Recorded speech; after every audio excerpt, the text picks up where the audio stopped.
ಮೊದಲನೇದಾಗಿ ಕಾಂಗ್ರೆಸ್ ಪಕ್ಷವನ್ನ ನಾವೆಲ್ಲರೂ ಹೃದಯದಲ್ಲಿ ಇಟ್ಕೋಬೇಕಾಗ್ತದೆ. ಇವತ್ತು ಕೋಲಾರ ಚಿಕ್ಕಬಳ್ಳಾಪುರ ಜಿಲ್ಲೆಯ ಮತ್ತು ಬ್ಯಾಂಗ್ಳೂರ್ ರೂರಲ್ ಜಿಲ್ಲೆ ಹೊಸಕೋಟೆ, ದೇವನಹಳ್ಳಿ, ನೆಲಮಂಗಲವರೆಗೂ, ಆಮೇಲೆ ಚಿಕ್ಕಬಳ್ಳಾಪುರ, ಕೋಲಾರ ಅಂದ್ರೆ ನಾವು ಇವತ್ತು ಬೇರೆ ಜಿಲ್ಲೆ ಅಂತ ಅನ್ನೋದಿಲ್ಲ. ನಾವೆಲ್ಲ ಅಣ್ಣ ತಮ್ಮಂದಿರು, ಒಂದು ತಾಯಿ ಮಕ್ಕಳು. ಕೋಲಾರ ಚಿಕ್ಕಬಳ್ಳಾಪುರ ಜಿಲ್ಲೆ ಅಂದ್ರೆ ಒಂದು ತಾಯಿ ಮಕ್ಕಳು ನಾವೆಲ್ಲ. ಇವತ್ತು ಈ ಒಂದು ಕಾರ್ಯಕ್ರಮವನ್ನು ಆಯೋಜನೆ ಮಾಡಬೇಕಾದ್ರೆ ಚಿಕ್ಕಬಳ್ಳಾಪುರ ಜಿಲ್ಲಾ ಉಸ್ತುವಾರಿ ಮಂತ್ರಿಗಳು ನಮ್ಮ ಸುಧಾಕರನ್ ಅವರು, ಹಾಗೆ ಕೋಲಾರ ಉಸ್ತುವಾರಿ ಮಂತ್ರಿಗಳು ನಮ್ಮ ಸುರೇಶ್ ಅಣ್ಣ ಅವರು, ಆಮೇಲೆ ಈ ಕಡೆ ನಮ್ಮ ಬ್ಯಾಂಗ್ಳೂರ್ ರೂರಲ್ ಜಿಲ್ಲಾ ಉಸ್ತುವಾರಿಗಳು KH ಮುನಿಯಪ್ಪನವರು, ಇವರೆಲ್ಲರೂ ಸೇರಿ ಈ ಕಾರ್ಯಕ್ರಮವನ್ನ ಆಯೋಜನೆ ಮಾಡಿ ನಮ್ಮೆಲ್ಲರಿಗೂ ಕೆಲವೊಂದು ಜವಾಬ್ದಾರಿಯನ್ನು ಕೊಟ್ಟಿದ್ರು. ಜವಾಬ್ದಾರಿ ಕೊಡಕ್ ಮುಂಚೆ ಒಂದು ಮಾತನ್ನ ಹೇಳ್ತಾರೆ. ಏನ್ ಹೇಳ್ತಾರೆ? ನಮ್ಗೆ ಇವತ್ತು ಭಾರತ ದೇಶಕ್ಕೆ ಸ್ವಾತಂತ್ರ್ಯ ತಂದು ಕೊಟ್ಟಿದ್ದಂತ ಕಾಂಗ್ರೆಸ್ ಪಕ್ಷ, ಭಾರತ ದೇಶಕ್ಕೆ ರೈಲ್ವೆ ರೋಡ್ ಆಗ್ಬೋದು, ಭಾರತ ದೇಶಕ್ಕೆ ಇಂಟರ್ನೆಟ್, ಕಾರು, ಬಸ್ಸು, ರೈಲು ಎಲ್ಲವನ್ನ ಕೊಟ್ಟಿದ್ದಂತ ಕಾಂಗ್ರೆಸ್ ಪಕ್ಷ, ನಮ್ಮ ರಾಹುಲ್ ಗಾಂಧಿ ಅವರ ಕನಸು ಏನಿತ್ತು ಅಂದ್ರೆ, ಯಾರೇ ಆಗ್ಲಿ ನಮ್ಮ ಭಾರತ ದೇಶದ ಮಕ್ಕಳು, ನಮ್ಮ ತಂದೆಯಂದ್ರು, ನಮ್ಮ ತಾಯಂದ್ರು ಯಾರೇ ಆಗಲಿ ಒಬ್ಬರ ಹತ್ರ ಈ ತರ ಕೈ ಚಾಚಬಾರ್ದು, ಅವ್ರಿಗೇನಾದ್ರೂ ಒಂದು ಅವರ ಹಸುಮುಕ್ತ ಭಾರತ ಮಾಡಬೇಕು ಅನ್ನೋ ಒಂದು ಗುರಿ ಇಟ್ಕೊಂಡು ಅವರು ಮನ್ರೇಗಾ ಕಾರ್ಯಕ್ರಮವನ್ನ ನಮ್ಮ ಆಗಿನ ಪ್ರಧಾನಮಂತ್ರಿಗಳಾದಂತಹ ಮನಮೋಹನ್ ಸಿಂಗ್ ಅವರ ನಾಯಕತ್ವದಲ್ಲಿ ನಮ್ಮ ರಾಹುಲ್ ಗಾಂಧಿ ಅವರು ಅವತ್ತು ನಮ್ಗೆ ಮನ್ರೇಗಾ ಕಾರ್ಯಕ್ರಮ ಕೊಟ್ಟರು. ಮನ್ರೇಗಾ ಕಾರ್ಯಕ್ರಮ ಅಂದ್ರೆ ಏನು? ನಮ್ಮೂರಲ್ಲಿ ಗ್ರಾಮ ಸಭೆ ಮಾಡಿಕೊಂಡು, ನಮ್ಮ ಪಂಚಾಯತಿನಲ್ಲಿ ಗ್ರಾಮ ಸಭೆ ಮಾಡಿಕೊಂಡು ಏನು ಕಾರ್ಯಕ್ರಮಗಳು ಮಾಡಬೇಕು, ಯಾವ ರೀತಿ ಮಾಡ್ಕೋಬೇಕು ಅನ್ನೋದನ್ನ ಒಂದು ಪಟ್ಟಿಯನ್ನ ಮಾಡಿಕೊಂಡು ಅದರ ಮುಖಾಂತರವಾಗಿ ನಾವು ಕೆಲಸ ಮಾಡಕ್ ಹೋಗ್ತಾ ಇದ್ವಿ. ಆದ್ರೆ ಆವತ್ತು ಇವತ್ತು ಏನು ವ್ಯತ್ಯಾಸ ಅನ್ನೋದಕ್ಕೆ ನಾನು ಹೇಳಕ್ ಇಷ್ಟಪಡ್ತೀನಿ. ಆವತ್ತು ಮಾಡುವಂತ ಕಾರ್ಯಕ್ರಮಗಳು ಎಷ್ಟೋ ಜನ ರೈತರಿಗೆ ಹೆಣ್ಮಕ್ಳು ಕೊಡ್ತಾ ಇರಲಿಲ್ಲ ಮದುವೆಗೆ.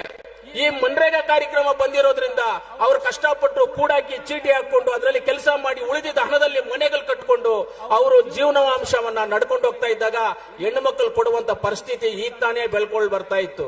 ರೈತರನ್ನ ಗೌರವಿಸ್ತಾ ಇದ್ರು. ಇವತ್ತು ಇಂತ ಒಂದು ಕಾರ್ಯಕ್ರಮವನ್ನ ಆ ಗ್ರಾಮ ಪಂಚಾಯಿತಿ ಮಟ್ಟದಲ್ಲಿ ಇಲ್ಲದೆ ಇರೋದ್ರಿಂದ, ಗ್ರಾಮ ಪಂಚಾಯಿತಿ ಮಟ್ಟದಲ್ಲಿ ಇರಬಾರ್ದಂತೆ, ಅವ್ರಿಗೆ ಗ್ರಾಮ ಪಂಚಾಯಿತಿ ತೀರ್ಮಾನ ಮಾಡಬಾರ್ದಂತೆ. ಅಂದ್ರೆ ಇವತ್ತು ರೈತರು ಅಂದ್ರೆ ಅವ್ರ ಜಮೀನುಗಳನ್ನ ಅಚ್ಚುಕಟ್ಟನ್ನ ಭದ್ರಿಸ್ಕೊಳ್ತಾ ಇದ್ರು, ರಾಜಕಾಲುವೆ ಮಾಡ್ತಾ ಇದ್ರು, ಕೆರೆನ ಅಭಿವೃದ್ಧಿ ಮಾಡ್ತಾ ಇದ್ರು, ಕೆರೆ ಕಟ್ಟೆನ ಅಭಿವೃದ್ಧಿ ಮಾಡ್ತಾ ಇದ್ರು, ತೂಮನ್ನ ಅಭಿವೃದ್ಧಿ ಮಾಡ್ತಾ ಇದ್ರು, ಮಶಾಣಕ್ಕೆ ಕಾಂಪೌಂಡ್ ಆಗ್ತಾ ಇದ್ರು, ಕಬ್ರಸ್ತಾನ್ಗೆ ಕಾಂಪೌಂಡ್ ಆಗ್ತಾ ಇದ್ರು, ಮಸೀದಿಗಳಿಗೆ ಕಾಂಪೌಂಡ್ ಆಗ್ತಾ ಇದ್ರು, ಚರ್ಚ್ಗಳಿಗೆ ಕಾಂಪೌಂಡ್ ಹಾಕೊಳ್ತಾ ಇದ್ರು ಮನ್ರೇಗಾದಲ್ಲಿ. ಇನ್ನು ಎಷ್ಟೋ ಜನ ಅಂಗನವಾಡಿ ಕೇಂದ್ರಗಳು ಇವತ್ತು ಗ್ರಾಮ ಪಂಚಾಯತಿಗಳೇನಾದ್ರೂ ಹಂತವಾಗಿ ಕಾಣಿಸ್ತಾ ಇದಾವೆ ಅಂತ ಹೇಳಿದ್ರೆ ಅದು ಮನ್ರೇಗಾಯಿಂದ ಗ್ರಾಮ ಪಂಚಾಯತಿ ಬಿಲ್ಡಿಂಗ್ ಅನ್ನ ಕಟ್ಕೊಳ್ತಾ ಇದ್ರು. ಗ್ರಾಮ ಪಂಚಾಯತಿ ತೀರ್ಮಾನ ಮಾಡಿ ಆ ಬಿಲ್ಡಿಂಗ್ ಅನ್ನ ಮಾಡ್ತಾ ಇದ್ರು. ಎಷ್ಟು ಅಂಗನವಾಡಿ ಕೇಂದ್ರಗಳು ಮಾಡಿದೀವಿ ನಾವೆಲ್ಲ, ಎಷ್ಟು ಅಂಗನವಾಡಿ ಕೇಂದ್ರಗಳು, ಎಷ್ಟು ಶಾಲಾ ಕಾಂಪೌಂಡ್ಗಳು, ಹಾಸ್ಟೆಲ್ ಕಾಂಪೌಂಡ್ಗಳು, ಶಾಲಾ ಕಾಲೇಜುಗಳಲ್ಲಿ, ಹಾಸ್ಟೆಲ್ಸ್ ಅಲ್ಲಿ, ಅಂಗನವಾಡೀಸ್ ಅಲ್ಲಿ ಎಷ್ಟು ಮರ ಗಿಡವನ್ನು ಬೆಳೆಸಿದೀವಿ ನಾವು, ಪ್ರಕೃತಿಗೋಸ್ಕರ ಮಾಡೋ ಗಿಡವನ್ನು ಗೆಲ್ಸಿದೀವಿ. ಇದೆಲ್ಲ ನಮ್ಮ ನಾಯಕರಾದಂತ ರಾಹುಲ್ ಗಾಂಧಿ ಅವರದು ಇದೆಲ್ಲ ಕನಸಾಗಿತ್ತು ಅವ್ರದೆಲ್ಲ. ಇದೆಲ್ಲ ಕನಸಾಗಿತ್ತು. ಇವತ್ತೇನಾಗಿದೆ, ಮನ್ರೇಗಾವನ್ನ ಮೊದಲು 100% ಸೆಂಟ್ರಲ್ ಗೌರ್ಮೆಂಟ್ ಇಂದ ಬರ್ತಾ ಇತ್ತು. ಇವತ್ತು ಸ್ಟೇಟ್ ಗೌರ್ಮೆಂಟ್ 40% ಅಂತೆ, ಸೆಂಟ್ರಲ್ ಗೌರ್ಮೆಂಟ್ 60% ಅಂತೆ. ಏನ್ ಈ 40% ಎಲ್ಲಿ ಹೋಗ್ತಾ ಇದೆ? ಹಂಗಾದ್ರೆ 40% ನಾವ್ ಹಾಕ್ಬೇಕು ಸ್ಟೇಟ್ ಗೌರ್ಮೆಂಟ್ ಇಂದ ಅಂದ್ರೆ, ಇನ್ನ 40% ಮೊದಲು ಕೊಡ್ತಾ ಇದ್ದ ದುಡ್ಡು ಎಲ್ಲಿ ಹೋಗೋಕೆ ಪ್ಲಾನ್ ಮಾಡಿದೀರಾ ನೀವು? ಏನಾದ್ರೂ ಉದ್ದೇಶ ಏನು ನಿಮ್ದು? ಉದ್ದೇಶ ಏನು ಅಂತ ತಿಳಿಸಿ ನಮ್ಮ ರೈತರಿಗೆ, ಈ ಭಾರತ ದೇಶ ಜನಕ್ಕೆ ಅಂತ ನಾವು ಕೇಳ್ತೀವಿ ನಿಮ್ಮನ್ನ.